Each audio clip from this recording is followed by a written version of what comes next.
right, we're back.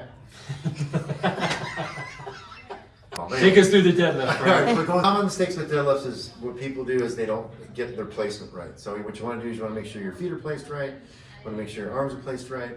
You want to make sure that you get in position before you do the lift. So because a lot of people do is they want to do this. They want to go like a deadlift, pull up.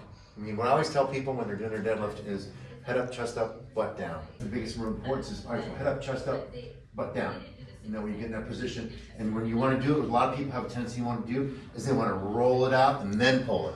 Like, your goal is, when I used to competitively powerlift, I remember I had blood on my shins because I would freaking just drag it up my shins as close as possible. It gives you more power and it takes the stress off your back, and you're able to engage all the muscles that need to be engaged. So there's two different ways you can do a deadlift. Conventional, which is a closer stance.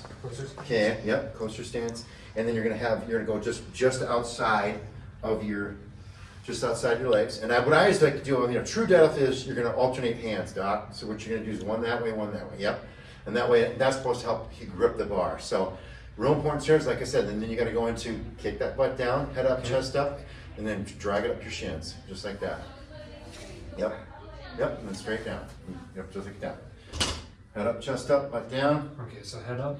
Chest up, butt down, yep. Chest just like up, that. Yep. Butt down. Yep, and then boom, there you go.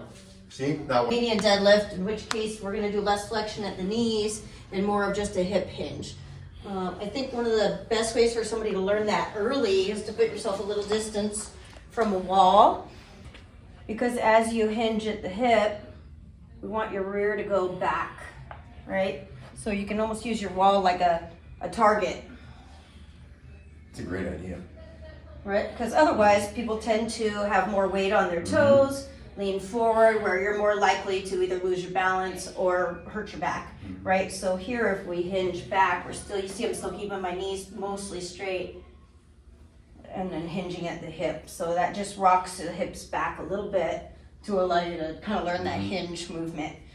Some other modifications I really like to use are to either come in like a staggered stance here and do just more like a single leg RDL, or you can do purely single leg RDL, right? Either putting your foot up on something or maintaining some balance. And when we do the single leg, that really encourages a little bit more stabilization with the glutes. Plus, we don't have to load as heavy with weight. So if there's a concern about how much weight you're using, we can do a little bit less load, but still keep challenging your system quite a bit. All right, so if you like this content and you like these kind of videos, give us a like, a little thumbs up. Anyway. Or just like it anyways, yeah.